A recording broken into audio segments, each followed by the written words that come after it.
to the uninformed, when they watch somebody do something at a high level, they just think, baseball player, he's swinging the bat as hard as he can. I can swing a bat, and you're right, you can. And then you get into it and you start doing it, and there's all this nuance. You got a batting coach, and then there's angles, and then like, how does your wrist work?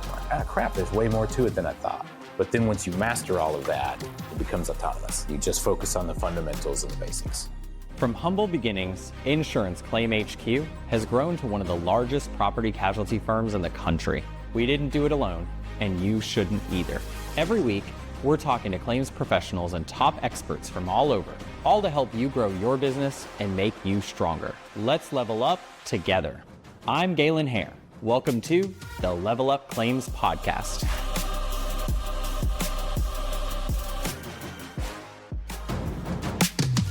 Artificial intelligence, lead generation. These are more than just buzzwords. Not only are they very real, but they're vital to the continued growth and vitality of any business. Our guest today is making a rare return visit to the podcast, and he's here to explain how one can help foster the other and put more leads in front of you. Let's welcome Josh Thomas. Josh, welcome back. I'm here. So you're one of very, very few repeat guests that we've had on this podcast. How you been, man? I've been awesome, and I'm honored to be here. I actually ran a podcast myself. I've recorded over 1,200 episodes, and I can probably count on one hand the amount of people that I brought in more than once. So it's special. Either it's a special honor or it's a random coincidence. It can be both, I think. So for me, right, I don't want to repeat guests if I can avoid it on one hand, but on the other hand, sometimes I have this really cool, meaningful conversation, and then things change or things don't change. There just was more to uncover. And I feel like it's kind of a little bit of everything for you. It's like, we had this great conversation. We talked a lot about AI. And then your AI focus has kind of shifted since the first time you were on this podcast. And when I heard kind of how it had shifted, I was like, I can't pretend that didn't happen. I didn't hear about that. We have to explore that. We can't just be like, oh, he was already on the podcast. Too bad. Right. Yeah. Right. So you were a speaker at the Level Up Claims Summit this past June, where you presented this new, for you at least, new fascinating topic, which is how AI can help with lead generation. So our listeners, some of them have been to the summit, some of them have not. So let's start by just talking about the state of AI. When you and I first talked, we talked about how it was the new shiny technology, but it also was kind of a buzzword. It's so much more than that now, isn't it? It's kind of like the awkward teenager now, and pretty soon it will be the distinguished professor. It's not quite there yet. Yeah. And so that's where I think with the development arc of AI is going. And here's the thing, I was just having a conversation with my team this morning, and we wanted to revisit an AI tool that we had looked into back in January. Oh, hey, here's a cool idea. Canva, by the way. So Canva is this graphic design tool, and they've added these AI elements to it. And so I tasked my team, hey, go and look in this. I think they have some new features or whatever. And one of my team members said, oh, yeah, I looked into that back in January, and it just wasn't a really good fit. I'm like, January? That was 10 years ago for AI, and she's like, yeah, fair enough. So it's worth another look because things move so fast with AI, and to the point of just a few months ago, using ChatGPT to have you write some sales messaging or some marketing materials would give you this clunky, awkward result. And now it will give you a almost publish ready result. You just still have to go in and have a couple of little nuances, but it's learning and gaining insights and information perspective at a lightning fast speed. Yeah. I mean, and you couldn't be more right. And the awkward teenager's right? It has growth spurts. It changes so fast. It's one thing I told someone the other day is pro tip, don't sign up for annual memberships for any of these AI things, because in 3 months, there will probably be a better product out there, there just will be. and it might not be the product you paid for the yearly. Like, yeah, you locked in that low price and it might get better in 3 months, but also there probably will be 16 competitors that are giving it a run for its money. So like, I just have stopped doing like annual memberships to any of the AI stuff we do use.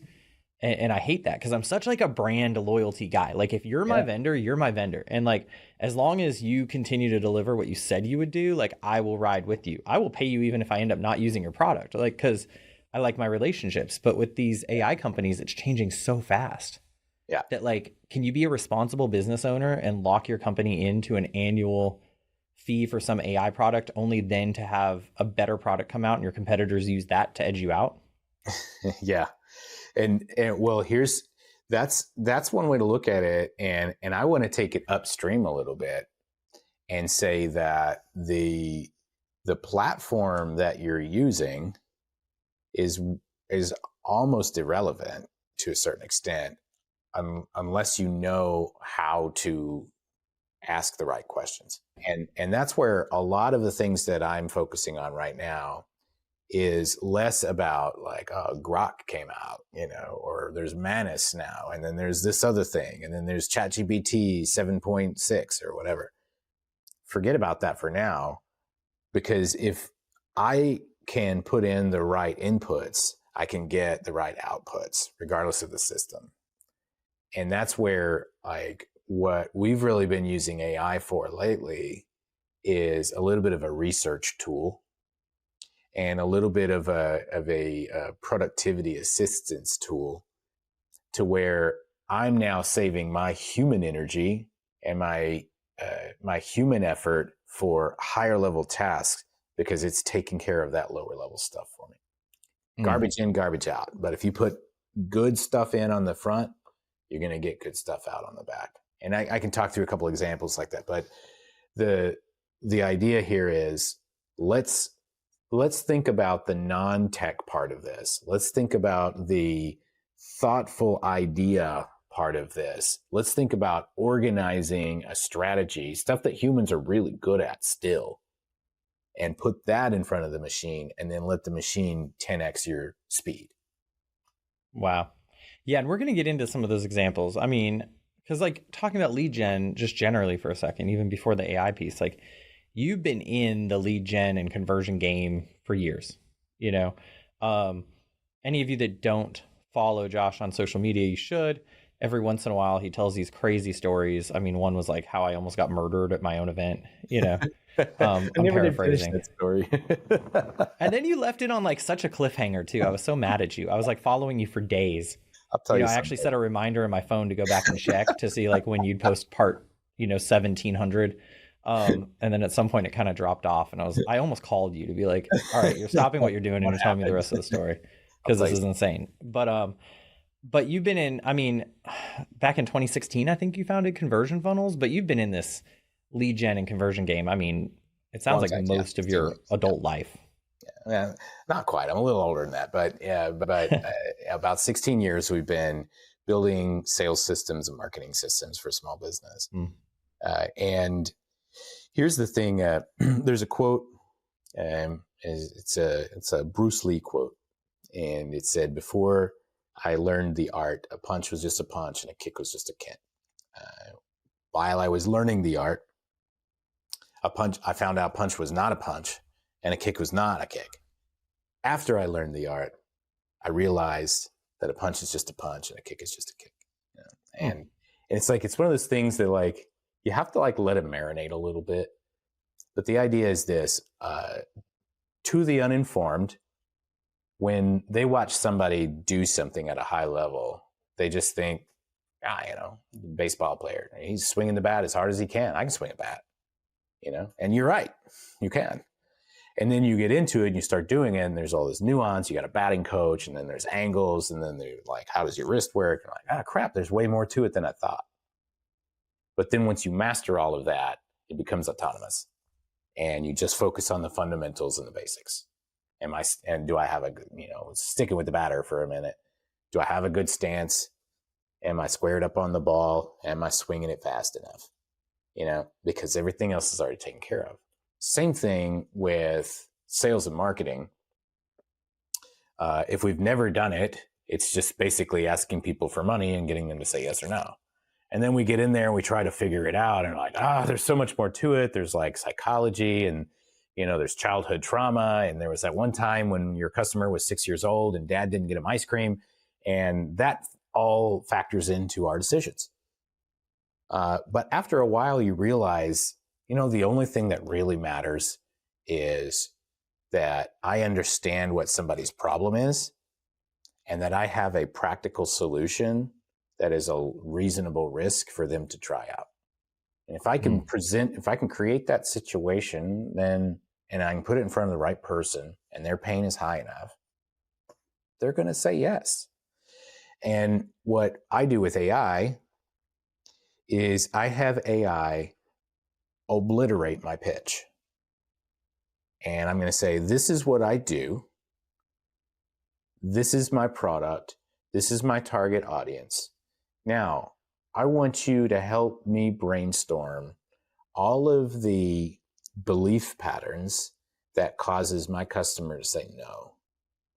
I want you to help me brainstorm 20 different objections in their own words that they will give me as an excuse to not buy my product. And then I want to keep asking and asking and asking. And then I'm going to say, tell me about, here are 3 of my competitors. Go and analyze their website and tell me why my customers would choose them over me. What are their selling points where they're just kicking my butt? And I'm stacking and stacking and stacking all of these reasons why my product is not good enough. And AI is helping me discover this in about 2 minutes of total work. This is research that would have taken months 10 years ago. Now I can do it in 2 minutes. And then here's what I do with AI. Now, I still haven't written a single line of like sales messaging at this point. I just said, this is what I do. This is who I sell it to. Now tell me all the reasons they don't want it. Now, where AI really starts to earn its keep is I'll say, great, take all of those objections, flip them around and turn them into selling points, reword them, reframe them, and obliterate every single objection and create a sales outline that leaves no stone unturned, that is airtight, impossible for somebody to say, well, but what about, because we already handled it, because we already found it. And then what happens is you can use ChatGPT for this, Claude, Grok, whatever your favorite one of choice is. You can use any of them. What happens is, ChatGPT, as an example, will pop out this near flawless sales messaging that, the bones 80% done. Like, you could probably take this and publish it and run paid traffic to it and maybe make a sale. I would recommend you prune a little bit, do a little nuance, and add a couple of details. Like, it's not going to be 100% perfect, but in less than 10 minutes, you can tell me what you do, and I can go through this. I just call it deep copy research. I have like a whole prompt system for it. And in about 10 minutes, I can pump out a sales page that obliterates most of your customers' objections because we already did the research. And it also borrows and steals from your competitors and like, I like what they do there. Let's come up with a version of that for us. And we're 10 minutes in, and this is something that would have taken months just a few years ago. And that's how we're using AI to not only generate leads, but to get front-end sales before they even know or care who we are, because we're focused on solving a problem that they're saying they have. They feel like they have this problem. I'm going to say, hey, here's the solution to this problem. And that's why I call it the y'all want this method, which is basically like, you got a problem, I got this solution, y'all want it, and yes or no. And I charge them a little bit of money on the front end, and boom, I got a customer. That's really cool. And it's such a good approach. So that kind of makes sense, because one of the things I think conversion funnels said was it's a plain language approach for practical ways to use AI in business. And I was like, what in the world does that even mean? So are you teaching? Well, I didn't do a good job then. Well, no, I mean, just because I didn't get it doesn't mean the majority of people didn't. But so are you teaching your customers, these businesses, how to kind of do these prompts themselves so they can kind of repeat this process over and over again? Yeah, so there's a couple of different ways to do this. Yeah, if you are inclined and you want to do, your own marketing, or you want to test out an idea, then you can just follow this process and you'll get a really good result. Like literally just take everything I just said and try it, and you will get great results. Great. Now, where you can turn on the gas is adding in somebody who has written online offers for more than 1,000 different businesses and has run ads and campaigns and spent millions of dollars, and they can help you tighten it in even more. And it's just like that extra little push. And that's where we really come in and help, is, helping build those sales funnels, getting that message dialed in, launching an ads campaign, and making sure that it's actually producing sales and your ads are covered and paid for. There's a lot of people out there that have hired marketing agencies and blown thousands of dollars and never gotten a single result. So this is our way of mitigating that risk as much as possible up front by getting the right message and then very carefully putting it into the market and doing some little micro tests to make sure we're not burning cash. I mean, that's a big thing, right? I think so many lawyers and even public adjusters and contractors spend all this money on marketing, and then the marketing agency's like, yeah, the message isn't resonating. And it's like, well, I thought that was your freaking job to come up with the message for me. Like, I can tell you what I do, but you're the one that allegedly knows what message converts, right? So tell me, they'd be like, what color do you want for your website? And I was like, I don't know. I assume you have stacks of research that says what color gets people's attention and causes them to continue to stay on a page. That's the color I want. Yeah. And I think now with AI, that becomes more accessible, right? So there's almost like no excuse. Oh, that we didn't know that wouldn't convert. Oh, we used red, and I'm making this up. Don't go look me up or fact check me, but we used red, and it turns out red turns people off when they're dealing with this, right? Like, well, great. Don't use freaking red. Ask AI what colors, what colors are shown to keep people's attention for this kind of scenario that we have. Yeah, and it's and that's the other thing is, like, AI can help you by solving a lot of these problems. What color should the buttons be and stuff. That's like problem number 6. Problem number 1 is, hey, your message isn't resonating. Well, we could have probably found that out before you burned $5,000 in ad spend by just asking a couple of questions. AI could have told you that, and so that's really, like, just to bring this all to a head and close out the idea. AI, there's this sentiment that AI is just like completely obliterating industries, but I want to offer a different perspective. I don't think that AI is in eliminating industries or jobs. I think it is enhancing them, because there were a lot of copywriters who were worried that AI was going to put them out of work. But what's really happened is the really crappy copywriters are out of work, and the good ones are using AI to be more efficient and more effective, to write better copy faster so that they can actually serve more people and lower the barrier to entry. So instead of charging you $100,000 for some big giant sales letter, you can realistically lower your fees significantly, because it's like 5% of the work that it used to be. Yeah, thank you for saying that. I do agree. I think that's really the fear. And I think then that causes two things. Some people jump into AI like whole hog, and they're like, I'm firing all my people because now computers will do it all. Mistake. Because you're losing that human element of what you do, and you're losing great people. And then your competitor is going to snap them up, and they're going to hate you now. So they're going to be doubly dedicated to helping your competitor destroy you. Other people are like, no.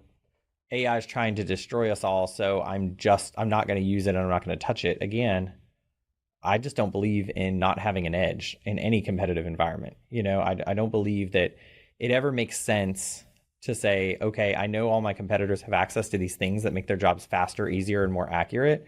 I'm just not going to adopt them. Like, I don't know. I don't get it, man. But but no, thank you for saying that, because I think it's so important, and it's such an important like message, right? So at the summit, You kind of showed us a live demo of like how AI helps generate leads. Um, but let's talk about like what's obviously like other than speed, what's the advantage of using AI for this purpose? Yeah, so speed is essential. Speed to lead, speed to market, all of those things are essential. But just kind of reframing what I had mentioned earlier, it's really about applying human perspective to machine functionality. Like if I went to ChatGPT right now and I said, ChatGPT, write me an effective lead generation, sales page and ads for this industry, it would do it. But it's missing that nuance because I still know way more about my industry and my customers than AI does, because I'm having those conversations every day, because I'm overcoming those objections that they have. I'm handling that. And so my nuance and my perspective will make it better. The AI is just going to do like the overwhelming load of the manual labor. And so in addition to speed, it's just going to reduce your cognitive load. And it's going to free up that cognitive load so that you can make higher level decisions. If you're for instance, I have a lot of VAs. I help people find VAs, and the pitch for a VA is easy. Like, if you want to make money, as much money as possible, you should be spending as little time as possible doing $10 an hour tasks, because you can get somebody that makes $10 an hour to do that. And if you want to make real money, you need to get yourself out of the $100 an hour tasks, and you need to be doing the $1,000 an hour tasks. But you can't do that if you're the one stuck turning the crank. So AI will turn most of these cranks for you, and it will allow you to scan the page that it wrote for you in 30 seconds and say, I hadn't thought about that. Let me go and dive in that. And now you're doing $1,000 an hour work because AI just helped you find the idea that you just didn't think of. 100%. I could not agree more. And it's such an interesting, like, it kind of goes back to like your very first point you made, garbage in, garbage out, right? So like you have to use the right people with the right knowledge to put in just the right thing. You could listen to this podcast because we've only scratched the surface and we won't have time to get much further than the surface. And you could put in, here's my pitch. How did I do? And ChatGPT might make some recommendations, but it won't be the level of breaking it down and kind of that very orderly, like, what are my objections? Here's my target audience. What should be my target audience, right? Here's what I think my target audience is. Am I missing a target audience that would be better suited for this product, right? Like, there's a million questions you can ask. So if your question, and this is where I think AI becomes dangerous, right? Is like, if you're a shortcut type of person, so your prompts to the AI demonstrate that you're a shortcut type of person. Hey, how'd I do? Evaluate this for me. You're getting shortcut type answers. You're getting generic, not customized answers. You have to put in the work of asking the right questions, right? It just reminded me of back when Steven Tyler, the lead singer for Aerosmith, was on American Idol. He would always wear like this just big leopard print sheer jackets and weird boots and stuff.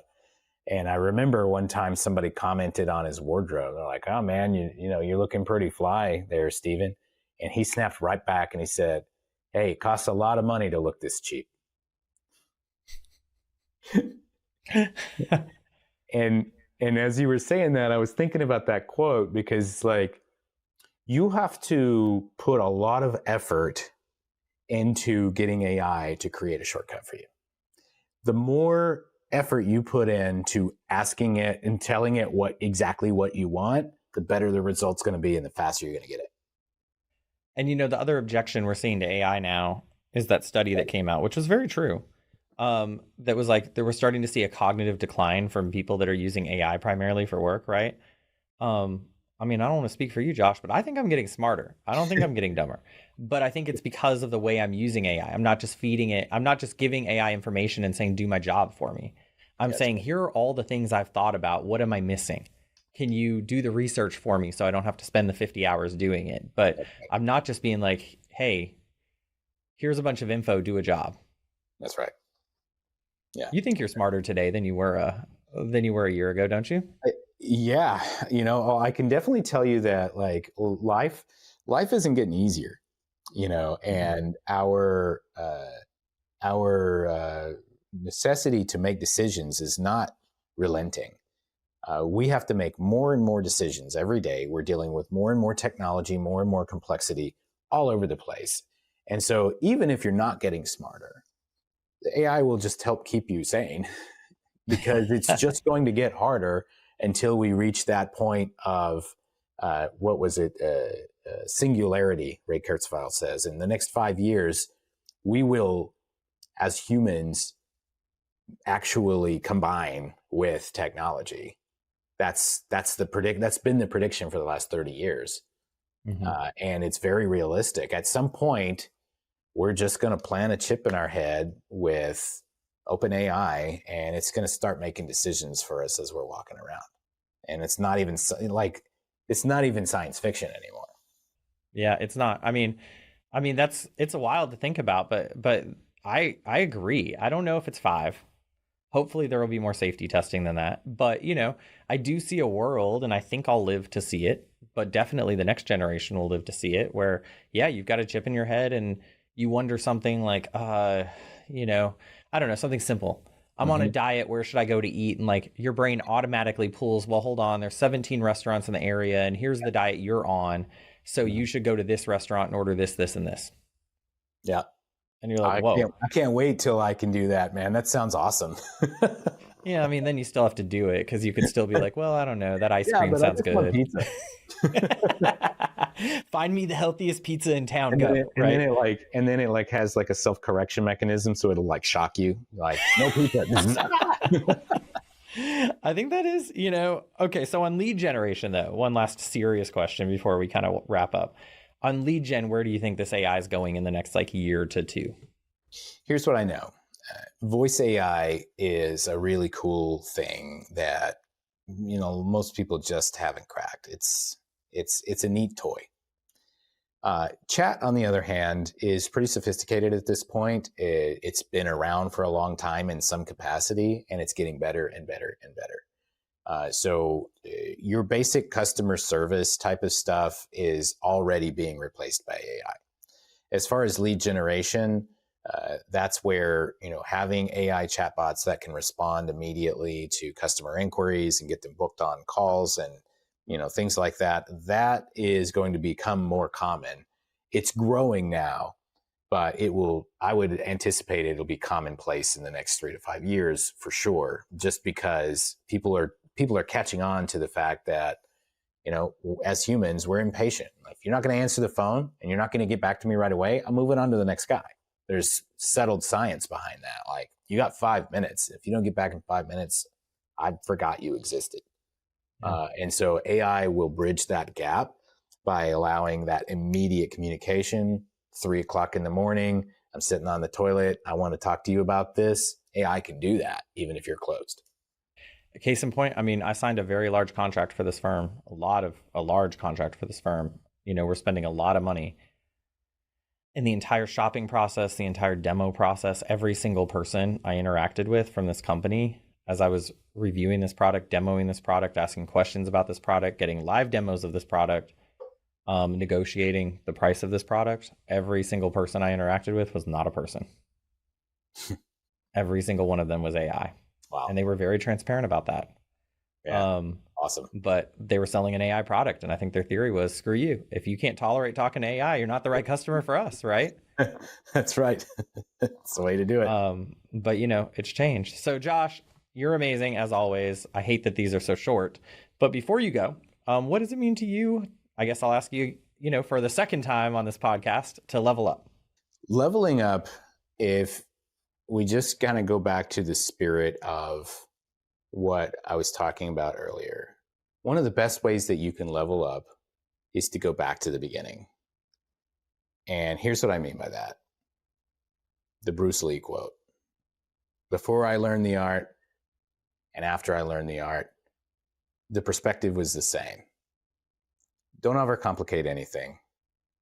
Just focus on solving the problem that's right in front of you. If you can do that, you will obliterate 99% of your competition because they're making it too hard for other people to understand. Just simplify it down to, if you're selling some kind of service or a product to a human being, what are those carnal desires and instinctive reflexes that are making somebody make a decision to buy your thing or to not buy your thing? Keep it real simple. You can do that. That's the highest possible level there is. I love that. Josh, thank you so much for joining us. You've been amazing. Yes, sir. Again, I'd like to thank Josh Thomas for joining us yet again on the podcast. Lead generation is such a weird, kind of ambiguous concept, and AI is always changing. But the biggest takeaway, garbage in, garbage out. Take your time. Come up with the right questions.